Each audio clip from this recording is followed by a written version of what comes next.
প্রিয় শিক্ষার্থীবৃন্দ, আসসালামু আলাইকুম। আমার আন্তরিক শুভেচ্ছা গ্রহণ করুন। আশা করি আপনারা সবাই ভালো আছেন এবং আজকের পাঠ গ্রহণের জন্য মানসিকভাবে প্রস্তুত রয়েছেন। আজ আমরা বাংলাদেশ উন্মুক্ত বিশ্ববিদ্যালয়ের স্কুল অব এডুকেশন কর্তৃক পরিচালিত বিএড প্রোগ্রামের প্রথম সেমিস্টারের EDBN 1411 বাংলা শিক্ষণ মডিউলটির ইউনিট 3 পাঠ 3.10 অর্থাৎ বাংলা গদ্য, প্রবন্ধ, নিবন্ধ, বৈশিষ্ট্য ও শিখানো পদ্ধতি সম্পর্কে আলোচনা করব। আজকের আলোচনায় আমাদের সঙ্গে রয়েছেন স্কুল অব এডুকেশনের শিক্ষক জনাব তানজিনা জাহান এবং আমি স্কুল অব এডুকেশনের শিক্ষক আম্বিয়া খাতুন। ম্যাডাম, আজকের প্রোগ্রামে আপনাকে স্বাগতম। ধন্যবাদ ম্যাডাম। প্রিয় শিক্ষার্থীবৃন্দ, আজকের আলোচনা থেকে আপনারা যে বিষয়গুলো জানতে পারবেন সেগুলো হলো প্রবন্ধ ও নিবন্ধ বলতে কী বোঝায় তা বলতে পারবেন, প্রবন্ধ ও নিবন্ধের বৈশিষ্ট্য উল্লেখ করতে পারবেন, প্রবন্ধ ও নিবন্ধ শিখানো পদ্ধতি বর্ণনা করতে পারবেন। প্রিয় শিক্ষার্থীবৃন্দ, সাহিত্য মানুষের আনন্দ বেদনা বিচিত্রময় অনুভূতির শিল্পময় প্রকাশ। সাধারণত মধ্য ও আধুনিক যুগের সন্ধিক্ষণে বাংলা গদ্যের প্রচলন শুরু হয়েছিল ইংরেজ ও পর্তুগিজ মিশনারিদের হাতে। তবে এর আগে যে বাংলা গদ্যের প্রচলন ছিল না, বিষয়টা এমন না। মূলত 16 শতাব্দীর প্রথম থেকে বাংলা গদ্যের প্রচলন শুরু হলেও 1800 শতাব্দীতে ফোর্ট উইলিয়াম কলেজ প্রতিষ্ঠার মাধ্যমে বাংলা গদ্যের ব্যাপক প্রচার ও প্রচলন শুরু হয়। 19 শতাব্দীর প্রথম দিকে বাংলা গদ্যের প্রবন্ধ বিষয়টি প্রকাশ লাভ করে এবং বিকশিত হতে থাকে। ম্যাডাম, শুরুতে আপনার কাছে যে বিষয়টি জানতে চাইবো তা হলো প্রবন্ধ নিবন্ধ বলতে কি বোঝায়? ধন্যবাদ ম্যাডাম। আপনি বাংলা সাহিত্যের অন্যতম গুরুত্বপূর্ণ একটি শাখা সম্পর্কে জানতে চেয়েছেন। আমি শুরুতেই প্রবন্ধ বলতে কি বোঝায় সে সম্পর্কে শিক্ষার্থীদের উদ্দেশ্যে বলছি। শিক্ষার্থী বন্ধুরা, প্রবন্ধ শব্দের ভূতপত্তিগত অর্থ হলো প্রকৃষ্ট রূপে বন্ধন, অর্থাৎ প্রকৃষ্ট বন্ধনযুক্ত যে কোনো রচনাকেই প্রবন্ধ বলা যায়। পরস্পর সম্পর্কযুক্ত বাক্যাবলী যখন উপযুক্ত উপায়ে সাজিয়ে প্রকাশ করা হয় তখনই মূলত প্রবন্ধ সাহিত্যটি একটি সুন্দর রূপ লাভ করে। আমি যদি আরও বিস্তারিতভাবে প্রবন্ধ সম্পর্কে বলতে চাই তাহলে এভাবে বলা যায় যে কল্পনা এবং বুদ্ধিবৃত্তিকে আশ্রয় করে যখন লেখক একটি বিষয়বস্তু সম্পর্কে নাতিদীর্ঘ, আত্মসচেতন কিংবা যুক্তি নির্ভর সাহিত্য সৃষ্টি করেন তখনই মূলত প্রবন্ধের সৃষ্টি হয়। অর্থাৎ প্রবন্ধের মধ্যে যে বিষয়টি সবচেয়ে গুরুত্বপূর্ণ সেটি হলো কল্পনা ও বুদ্ধিবৃত্তি, এবং প্রবন্ধের আরও একটি প্রধান বিষয় হলো যুক্তি নির্ভরতা। অর্থাৎ প্রবন্ধ হতে হলে সেটা অবশ্যই যুক্তি নির্ভর হতে হবে। ম্যাডাম, আপনি এখানে আরও একটি বিষয় জানতে চেয়েছেন, নিবন্ধ বলতে আসলে কি বোঝায়। তো প্রবন্ধ এবং নিবন্ধকে কিন্তু আমরা অনেকেই একই নামে অভিহিত করতে পারি, কেননা একটি শব্দের কিন্তু অনেকগুলো প্রতিশব্দ থাকতে পারে। তেমনইভাবে প্রবন্ধ শব্দটির একটি প্রতিশব্দ হলো নিবন্ধ। এই নিবন্ধ ছাড়াও প্রবন্ধের আরও কিছু প্রতিশব্দ রয়েছে, যেমন সন্দর্ভ, রচনা ইত্যাদি। যদি প্রবন্ধ এবং নিবন্ধকে তো কোনোভাবেই আলাদা করা যায় না, এবং আলাদা করতে গেলেও সেটা করা যাবে না, কারণ প্রবন্ধ এবং নিবন্ধ অনেকটা একই রকম। শুধু এতটুকু পার্থক্য প্রবন্ধ নিবন্ধের মধ্যে রয়েছে, সেটা হলো প্রবন্ধ আকারে একটু বড় হয় এবং নিবন্ধ আকারে একটু ছোট হয়। অর্থাৎ ভাবে, চিন্তায়, যুক্তিতে প্রবন্ধ এবং নিবন্ধের মধ্যে কিন্তু তেমন পার্থক্য নেই। শুধু আকারে, আয়তনে, পরিসরে এবং ব্যক্তিতে প্রবন্ধ নিবন্ধ একটু বিপরীত ধর্মী। অর্থাৎ প্রবন্ধ হচ্ছে আকারে একটু দীর্ঘ এবং নিবন্ধ হচ্ছে আকারে একটু সংক্ষিপ্ত। ম্যাডাম, তার মানে আপনার আলোচনা থেকে যেটা বুঝতে পারলাম, অন্য কোনো দিক থেকে প্রবন্ধ নিবন্ধের মধ্যে পার্থক্য না থাকলেও আকার এবং আয়তনের দিক থেকে প্রবন্ধ নিবন্ধের চেয়ে একটু বড় হয়ে থাকে। এক্ষেত্রে ম্যাডাম আরেকটা বিষয় হলো যে নিশ্চয় প্রবন্ধ এবং নিবন্ধের কতগুলো বৈশিষ্ট্য রয়েছে, যদি এ সম্পর্কে একটু বিস্তারিত বলেন যে বৈশিষ্ট্যগুলো কি? অবশ্যই ম্যাডাম, প্রবন্ধ এবং নিবন্ধের মধ্যে কিছু বৈশিষ্ট্য আসলে রয়েছে, এবং শিক্ষার্থী বন্ধুরা, প্রবন্ধ এবং নিবন্ধের বৈশিষ্ট্য যদি জানা না থাকে তাহলে কিন্তু কখনোই প্রবন্ধ ও নিবন্ধ সম্পর্কে সুস্পষ্ট ধারণা লাভ করা সম্ভব নয়। প্রবন্ধ এবং নিবন্ধের সবচেয়ে গুরুত্বপূর্ণ যে বৈশিষ্ট্যটি রয়েছে সেটি হলো প্রবন্ধ হচ্ছে নিরাভরণ রচনা। এবং আপনারা খেয়াল করলে দেখবেন যে যখন আপনারা প্রবন্ধ পাঠ করেন তখন কিন্তু দেখা যায় যে প্রবন্ধের মধ্যে কোনো চরিত্র মাধ্যমের প্রয়োজন হয় না। কখনো যদি চরিত্র আমরা দেখেও থাকি কিংবা প্রবন্ধে যদি কোনো চরিত্র থেকেও থাকে সেটা হচ্ছে লেখক নিজেই। এবং আরও একটি বিষয় খেয়াল করবার মতো, সেটা হলো আমরা প্রতিনিয়ত যে গদ্যে কথা বলি, প্রবন্ধের মাধ্যম অর্থাৎ প্রবন্ধের ভাষাও কিন্তু সেই গদ্য ভাষাই। এবং প্রবন্ধ নিবন্ধের প্রাণ হচ্ছে এর বিষয়বস্তু। প্রবন্ধ নিবন্ধের এই যে সাধারণ বৈশিষ্ট্যগুলো রয়েছে, এই বৈশিষ্ট্যগুলোর বাইরে আরও কিছু বৈশিষ্ট্য রয়েছে। সেই বৈশিষ্ট্যগুলো হলো, প্রবন্ধ ও নিবন্ধ সাধারণত গদ্যে রচিত হয় এবং এ ধরনের সাহিত্য হয় সুগঠিত। বিষয়বস্তুর ব্যাপকতার কারণে প্রবন্ধের আকার দীর্ঘ হতে পারে। প্রবন্ধের ভাষা হবে সহজ, সরল, প্রাঞ্জল ও সাবলীল। প্রাবন্ধিক সাধারণত তার প্রবন্ধ বা নিবন্ধে কোনো তথ্য ও মতবাদকে সত্যের ভিত্তিতে প্রকাশ করেন। পরিশীলিত মননশীলতা ও নৈর্ব্যক্তিকতা প্রবন্ধ ও নিবন্ধের অন্যতম বৈশিষ্ট্য। সার্থক প্রবন্ধ ও নিবন্ধ ব্যক্তিকে ভাষার শিল্পভ্রম ও তার প্রয়োগ নৈপুণ্য সম্পর্কে সচেতন করে। সরস বর্ণনাভঙ্গি প্রবন্ধ ও নিবন্ধ রচনার অন্যতম বৈশিষ্ট্য। প্রবন্ধ বা নিবন্ধ সাহিত্য গুণসম্পন্ন রচনা। প্রবন্ধ ও নিবন্ধ লেখকের নিজস্ব মত, পথ, যুক্তি ও বুদ্ধিকে কেন্দ্র করে লিখিত হয়। বিষয়বস্তুর চমৎকার উপস্থাপন কৌশল প্রবন্ধ সাহিত্যের অন্যতম প্রধান গুণ। প্রবন্ধ ও নিবন্ধ মানুষকে সংস্কার মুক্ত করে এবং বিশ্লেষণী দৃষ্টিতে নিজেকে জানার ও বোঝার সুযোগ করে দেয়। প্রবন্ধ ও নিবন্ধে লেখকের নিজস্ব রচনারীতি ও স্টাইল প্রতিফলিত হয়।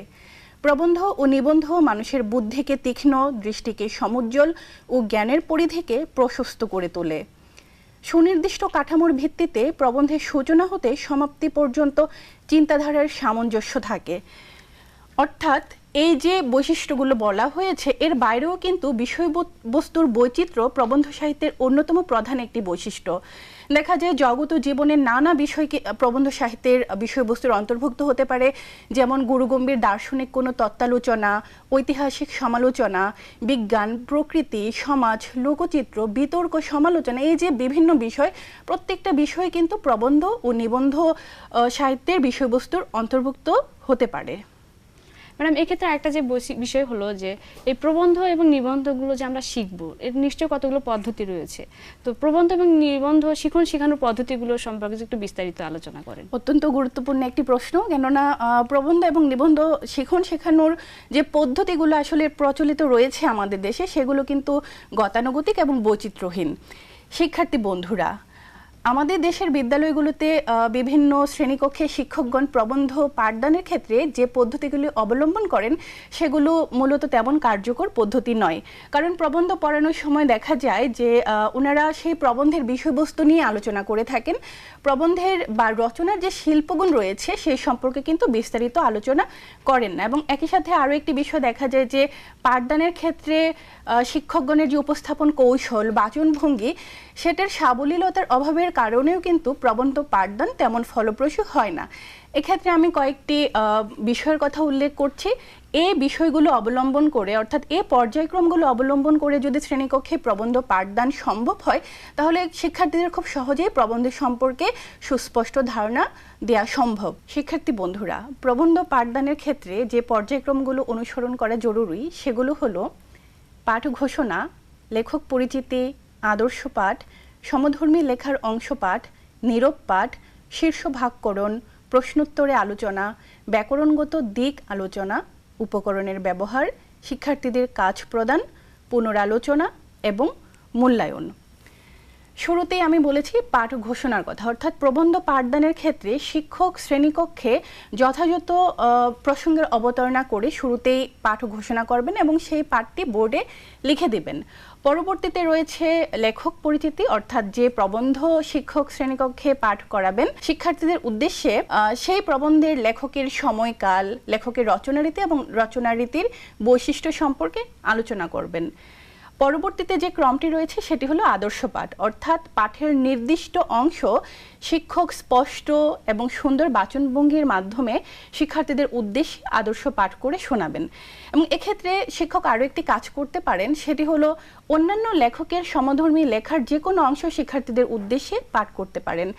যদি অন্য কোনো লেখকের কোনো লেখা পাঠ করেন তাহলে শিক্ষার্থীদের জ্ঞান যেরকম সম্প্রসারিত হবে, তেমনিভাবে শিক্ষার্থীদের ধারণা আরও বেশি বিকশিত হবে। পরবর্তী অংশটি হলো নীরব পাঠ, অর্থাৎ শিক্ষক যে আদর্শ পাঠ করেছেন সেটা দেখে শিক্ষার্থীরা নীরব পাঠ অনুশীলন করবে। নীরব পাঠ অনুশীলনের ফলে শিক্ষার্থীরা পাঠে যদি কোনো দুর্বোধ্য শব্দ থেকে থাকে কিংবা কঠিন কোনো বাক্য থেকে থাকে সেটা খুব সহজেই চিহ্নিত করতে পারবে।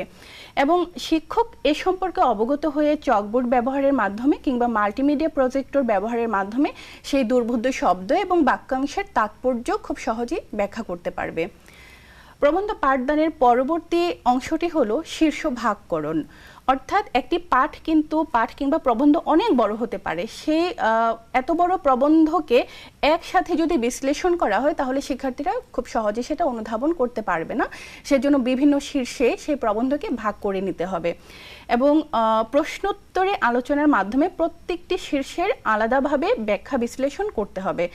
প্রশ্নোত্তরে আলোচনার মাধ্যমে শিক্ষার্থীরা যেরকম পাঠে আগ্রহ প্রকাশ করতে পারবে, একইভাবে তারা আনন্দের সাথে পাঠ গ্রহণ করতে পারবে।